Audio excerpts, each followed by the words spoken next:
बाल लीला यूं तो भागवत पुराण बहुत विशाल है, लेकिन वो अंश जो भागवत कथा के रूप में 7 दिन सुखदेव जी ने राजा परीक्षित को सुनाई थी, उसी भागवत कथा का प्रवचन शास्त्री जी ने आज तक किया। वो कृष्ण की बाल लीला और ये स्वयं ब्रजभूमि है जहाँ ये हो रही है कथा। इस ब्रजभूमि का महत्व भक्ति ज्ञान और वैराग्य की जो त्रिवेणी है वो इस धरती पर है, इस ब्रज की धरती पर है, वो कहीं नहीं। और इसलिए कहा जाता है कि भागवत पुराण की ये कथा जो सुन लेता है उसको अपना ये जीवन और परलोक दोनों सुधारने का मौका मिलता है, सुधर जाता है, उसे ज्ञान मिलता है, आध्यात्म का ज्ञान भी होता है और भगवान के भक्ति की का विभाग बढ़ता जाता है। कृष्ण की बाल लीला को तो आपने सुना, लेकिन मैं यहाँ थोड़ी देर चर्चा करूंगा बाल लीला के बाद भी जो संपूर्ण अवतार के रूप में अवतरित हुए थे भगवान, और जिस लिए आए तो दुष्टों का नाश करने के लिए थे। तो कंस से पहले जन्म के बाद तमाम राक्षस जो ने मारने की कोशिश की, उनका विनाश करने के बाद उन्होंने देखा घोर अन्याय हस्तिनापुर में हो रहा था धर्मराज युधिष्ठिर के साथ उनके भाई में। ऐसा नहीं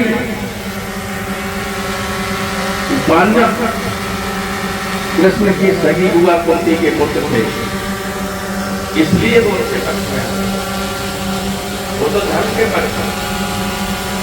अगर बुआ की बात थी तो शिशुपाल भी उनकी बुआई का पुत्र था,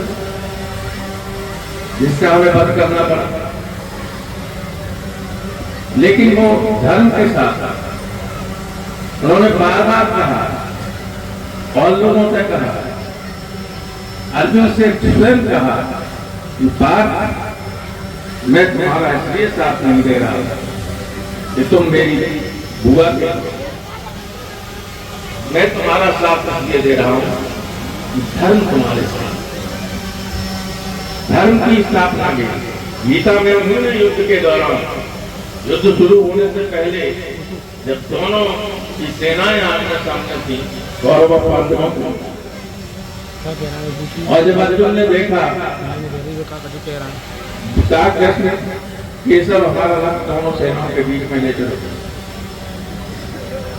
मैं देखना चाहता हूं कि मुझे किससे लड़ाई लड़ी। तो उन्होंने देखा कि सामने पितामह, गुरु है, कुल गुरु है, भाई है, मामा है, भतीजे हैं, सारे रिश्तेदारी। तो उन्होंने कृष्ण ने कहा इनको मारने से हमें क्या लाभ, मैं ये युद्ध नहीं करूंगा। उन्होंने अपना गाड़ी में रखा। तो फिर युद्ध के दौरान सबसे महत्वपूर्ण एक ग्रंथ माना जाता है, उसमें भी उन्होंने कहा था यदा यदा धर्मस्य ग्लानिर्भवति भारत अभ्युत्थानम धर्मस्य तदानीं। जब जब धर्म घटता है और अधर्म की वृद्धि होती है तो धर्म की स्थापना के लिए मैं पृथ्वी पर आता हूं। और बहुत सारी बातें कहने के बाद अंत में उन्होंने अर्जुन से कहा कि अगर मृत्यु होगी तो स्वर्ग को प्राप्त करो, तो जीत होगी तो राज्य को प्राप्त करो। इसलिए तस्माद् उत्तिष्ठ कौन्तेय युद्धाय कृतनिश्चयः। इसलिए हे कुंती पुत्र अर्जुन, उठो और युद्ध के लिए निश्चय करो। और यह हुआ, सारे दुष्ट मारे गए। इससे पहले की एक कथानक है कि बलराम ने कहा